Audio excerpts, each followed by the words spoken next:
let's go to the power issues in data centers. So this is one of the biggest issues. A big chunk of the power that is being used is actually going for cooling, right? So you don't. That's why you try to minimize this as much as you can. Now, this could range from few kilowatts to megawatts depending on the size of your data center, whether it's the server room that we saw going up to hundreds or thousands times bigger for your bigger companies. So there's when the notion of green data centers come in. Has anyone heard of this? I'll give you an example, and you might have heard of this now. So basically the idea is using more power efficient computing or storage resources and trying to take down the prices of cooling by using natural ways to cool the equipment. For example, the Google data center, which is cooled by seawater. Did you happen to hear this? You can look it up. It's really interesting. And there's Facebook now has a data center in the North Pole. Why? It's cooler. Okay? So that's when, if you just imagine how like they have to do with delays, right? Because it's further away, you have to have redundancy for those servers. They're going through all of these hassles just because this is a really, really, really big problem, and it's a really, really big cost. The things that they don't need right away, the data that they don't need right away, they can put in the North Pole. And this one is also a very interesting project because you already have seawater that could cool down your equipment. Let me see. Have any of you seen the VGAs or the gaming video graphics cards with the water cooling system? Yes. Yeah, it's nitrogen. So it's really, really amazing.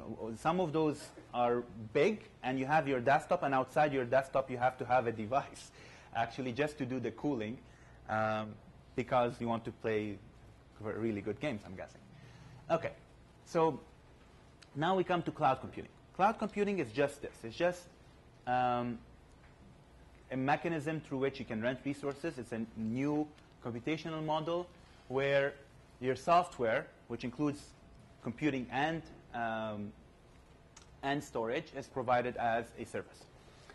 Now, software is hosted and run and administered in large data centers, and you have your computing utility, let's say. Okay, so in here, basically you're just getting what you need, so you feel like you have infinite. Because if you need it, it is available. You don't have to pay up front, so the smaller companies do not have a problem anymore. They could just rent it when they need it. Flexible billing. Let's talk about this part now. Virtualization. Let's see what is required for cloud computing. Has anyone heard of virtualization? Okay. So this is your typical original stack in terms of you have your hardware. On top of it, you have your operating system. So your Windows, your Linux, your Mac, for example. And then on top of it, you have different applications running. So you have your Office, your Internet Explorer, your Chrome. All of those things are different applications. They're on top of one operating system, right? Now, what if I want to change those things? I want to use different operating systems at the same time without having to, let's say, restart my computer. You look at the virtualized stack. So you have your hardware. In the middle here, before the operating system, you have something called a hypervisor. That entity is its job is to take care of the resources at the bottom. So you can have different operating systems on top, and they would ask it for resources. They would say, I need this much RAM, it would give you this much RAM. I need this much computing power, it could give you this much computing power. This device will be managing that. Okay, so virtual machines give you, it's an abstraction of the physical host machine. So we're going to actually implement this on the Amazon cloud in the afternoon when we're going to get a ready virtual machine with a Linux server, and we're going to put it on top of our storage within the Amazon cloud, and we will have an application on top of it. Okay, so basically, this thing could be done with different technologies. So Zen, VMware, UML, Denali are different types of virtual machine software. If you go into ECE in your second or third year, you could learn about these. And in here, you could have different virtual machines having different types of operating systems, and you can just take these as plug and play, basically. And you can change them and you can build on top of them. Okay, so I'll go through these quickly. The different resources that you have, the different characteristics you have for cloud computing. On-demand service, so whenever you need it, you can get it. Broad network access, so access over the network.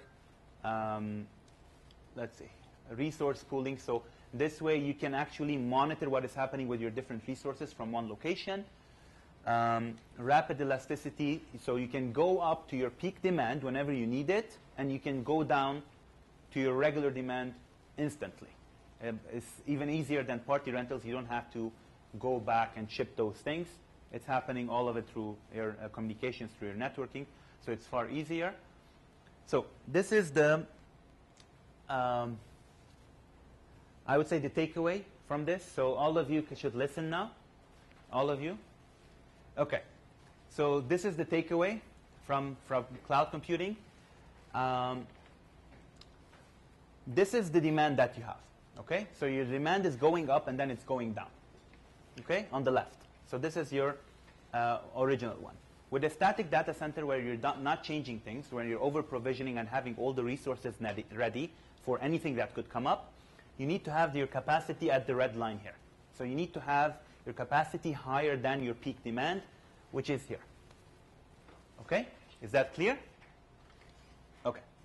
Now, the problem that you have there is you have lots of waste. Whenever the red line is higher than the blue line, you have lots of wasted resources because you're not using them, right? Your red is your supply, and your supply is far bigger than the demand. That's why it's not efficient. Now, when you have a data center in the cloud, what you end up having is your capacity, your red one, is just a bit higher than the demand. Okay? You still need to be on the safe side. You need a bit more, but it goes on top of it rather than being at the top.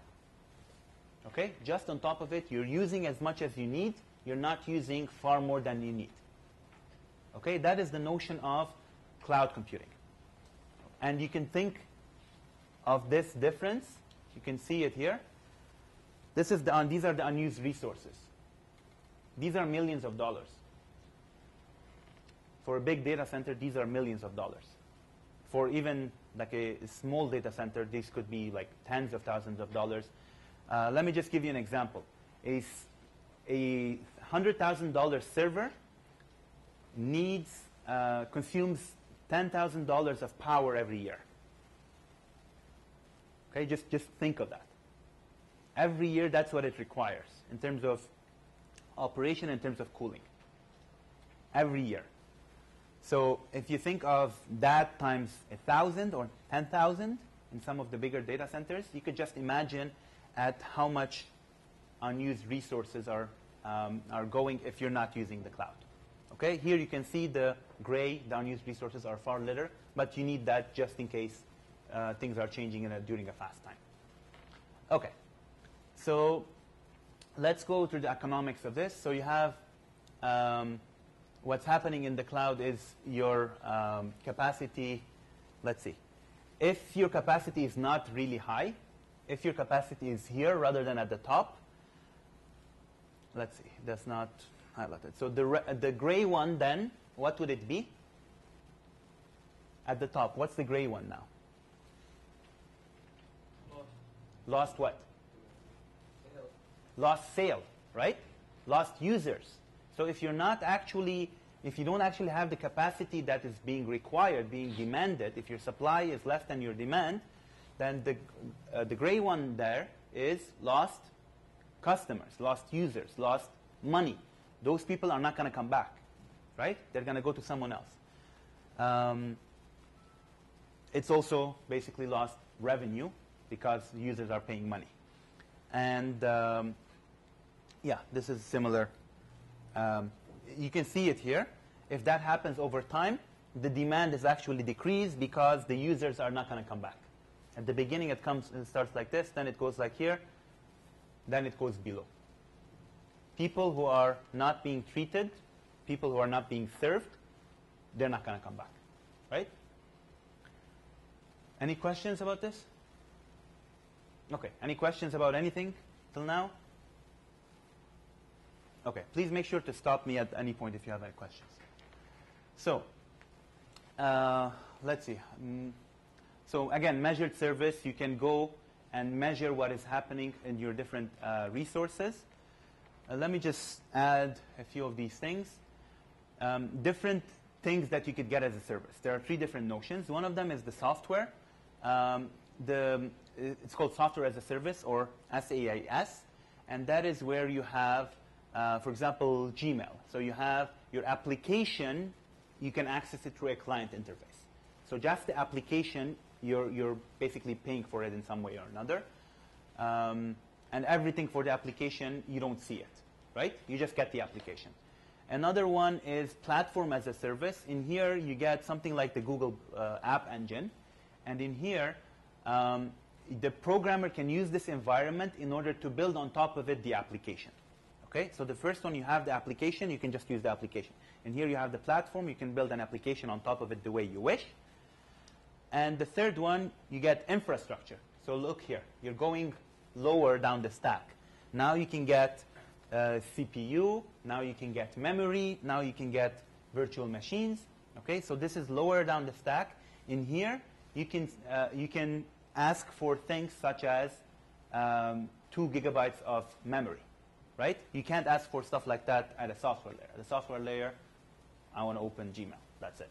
And but you don't need to know the stuff below, right? So these different things need different skills. I had a question earlier about what you would learn in ECE, for example. After your first year, you would be able to use stuff here well. After your second year, you could be able to do stuff here because you know how to program at the hardware level. And this needs a bit more experience, but second year, third year, you would be able to program at a lower level. Okay? Let me see. Let me make sure. Let me ask you, what are the differences between these 3, in brief? What's the first one? Software as a service. What can you not do?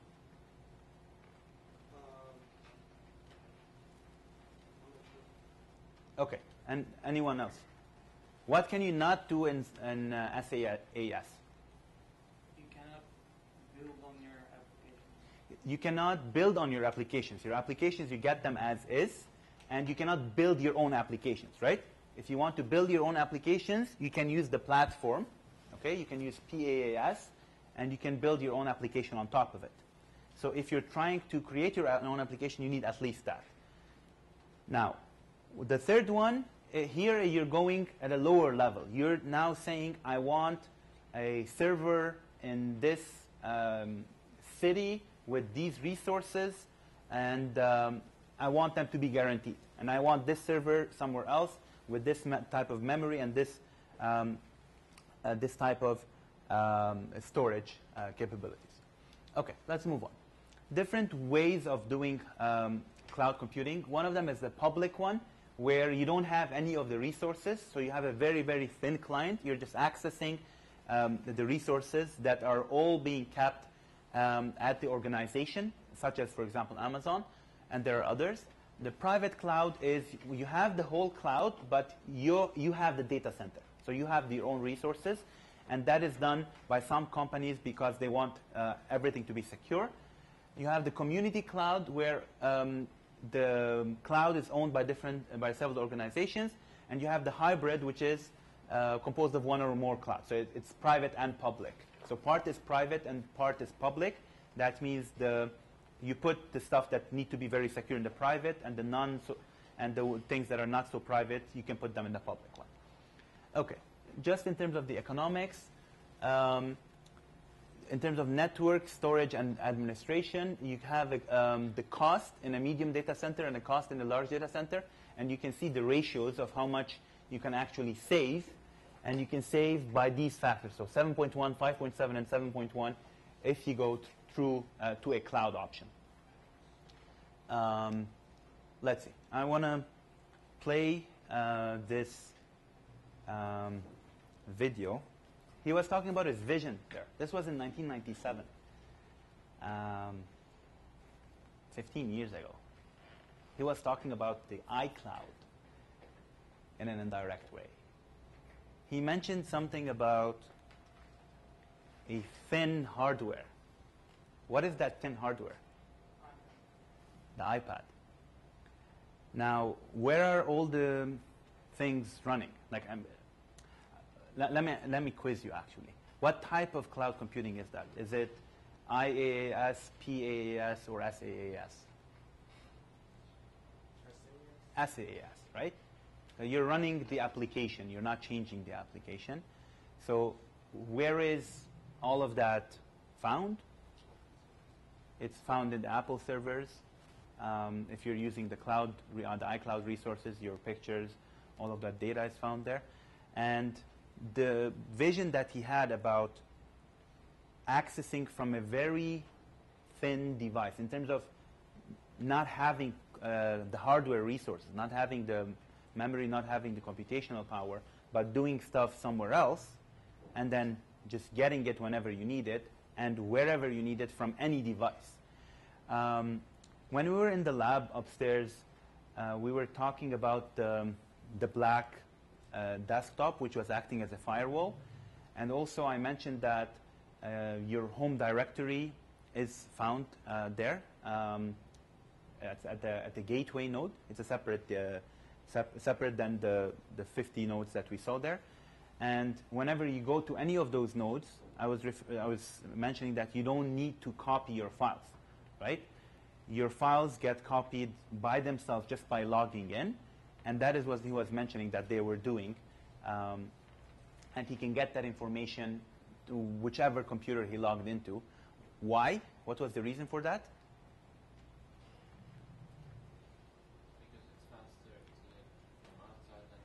It's faster to go through networking, through Ethernet, and get those files than to get it from your own machine. And now we have gigabit Ethernet. He was saying that it's coming. Now it's here.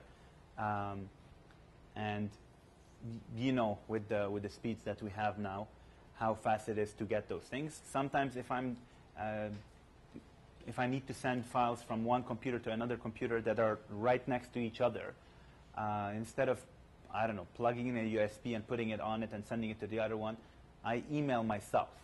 And the computers are right next to each other, but they're not connected. I email myself. That's how fast things are. Or there are resources now where you can send the data through networking resources rather than the good old days where we would used to put them on, burn them on a CD and then give them to someone.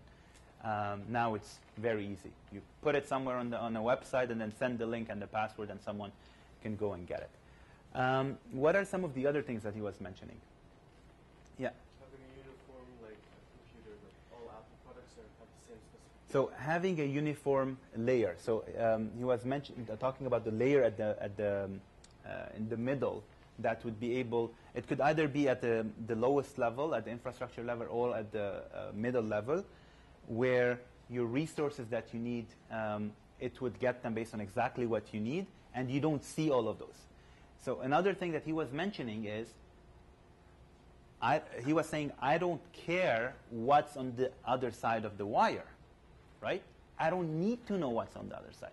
The only thing I need to know is I'm getting that application. I'm paying for that service. I get that service. Now it's even wireless, so you don't even see it. And with 4G connectivity, it's ridiculously fast. You don't even have to connect it to a wire to make it faster. Okay. Any questions from what I had mentioned before in terms of cloud computing? Any observations or reflections from the video? Is there anything that he mentioned that hasn't been done today?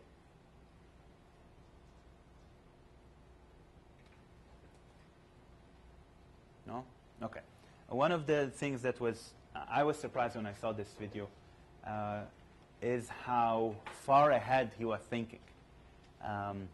These things, I mean, didn't actually get implemented well until like 3-4 years ago with the second or third generation of iPhones and iPads and all of those things. And you have different players now other than Apple in here. But it did actually take a lot of time, but he was ahead of his thinking and drove Apple to be one of the biggest companies in the world with that, using cloud resources. Any questions? Okay, I went a bit fast through the cloud computing lectures. If you have particular questions, you can ask me. In the afternoon, what we will be doing is we'll be discussing all the different advantages and the disadvantages. You're going to come up with those things. I'm not going to tell you what those are. So you're going to teach me. And then after that, we're doing the activity where on the Amazon cloud, I'll give you your own usernames and passwords to access the lab. Actually, I can give you those now before you leave. You can try out that everything is working. And in the afternoon, we'll go through that cloud computing activity using the Amazon cloud. Okay. Any questions? Yes? What is the Amazon cloud? I'll explain it in the afternoon. I'll explain that. It's a... Okay, let me see. I can explain for a couple of minutes. So one of the companies that is providing cloud computing services is Amazon. It started, I think, around 5 years ago. And what you can do there is you can get resources from any level. So you can go and ask at the infrastructure level. You can ask for servers in different countries with different resources. Or you can ask at the app level. And what it did in order to actually show that it works, it puts its own website on it to prove that I'm trusting that I'm putting my whole website on the cloud. If I'm trusting it and it's working, then it should be working well. During these years, it has only crashed once for like a few minutes or half an hour or something. But there are lots of smaller companies now that basically rent resources from Amazon. To sign up, you need just a credit card, and they need to make sure that who you are. But a lot of the resources are free. Some additional resources you have to pay money. For example, if you're transferring data within servers in the same area, they're free. But if you're transferring data from servers in North America to Europe, you'll have to pay per kilobyte or megabyte of the usage. So depending on what you guys do, I might have to pay for it, I'll see. But basically, if you don't have your own server and you don't want your own web server to be running all the time, you can set it up on the Amazon cloud, and that's exactly what we're going to do today in the afternoon. And on it, you can put applications. What we're going to do is we're going to put on a web page for you guys. You can design it the way you want to. There's a template design, and you can open it, change it, and then you can add stuff. Yes? How different is it from the other cloud services, such as Google and Apple? Well, Apple does not provide a cloud computing service like this. What Apple provides is more at the higher level, towards the app level. So you cannot request a Windows operating system from Apple. But you can request a Windows operating system or a Linux operating system with 32-bit or 64-bit, any version, install software on it at a very lower level. So at the second level, basically, at least, so the platform level plus the infrastructure level, and we will do that in the afternoon. So you're going to be doing some programming, simple stuff. If you need any questions in those, you can ask me. Irtifa is amazing also. She will help you. You'll be using small different softwares. If you have any questions about any of those, feel free to ask us. But yeah. Yes? Steve Jobs was talking about how it is faster to use a service instead of just using accessing the computer. Yes. So I don't understand why it is faster than necessarily. Why it is faster? One thing he mentioned is on top of an operating system, you have different apps running, and especially with something like Windows, let's say, you have something called interrupts. That interrupt would mean things having to do with input-output. So if you plug in a USB, no matter what you're doing, that takes priority, okay? Or your virus scan and all of the applications that you have that are running all the time, they're taking up space, right? They're taking up part of your memory because it's demanded by a lot of different applications. That's what he was mentioning. So you cannot take that resource and make it dedicated for yourself. But when you're going through the network, the resources that are available on the cloud are dedicated. I have 2 gigs. I'm paying for it. I'm going to be getting 2 gigs of memory. That no one is going to say, I can't give you 2 gigs of memory now. I'm paying for it. You know what I mean? But if within your own resources, it's hard to block, to put limits on who's using what. You can put your own virtual machine, for example, on your device and give it half of your processing and half of your hard drive space. You can do that. But he was just mentioning in terms of the speed, going through the, when I showed you on the desktop, going through the bus on the motherboard to your RAM and getting that information might be slower than going to through the fast internet, through gigabit Ethernet, and getting information through there. That's why, for example, for gaming, they added memory within graphics cards. So your graphics card now has dedicated memory, right? It has dedicated memory of 1 gigabyte or 2 gigabyte, depending on how much you are willing to pay. You can pay $1,000 for a graphics card if you want to. Because it has dedicated memory, it saves it time, and it gives it more space. It saves it time from going to the regular memory card, which is the RAM, which is being used by everything else also, right? So if you're playing a game, then someone plugs in USB, then your game stops because someone else is using your RAM. So that you don't want that. That's what he was referring to.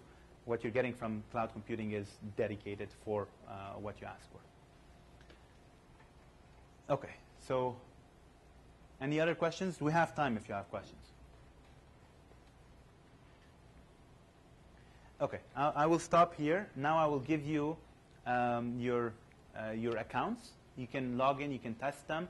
I'll explain to you what directories you can use to save your files.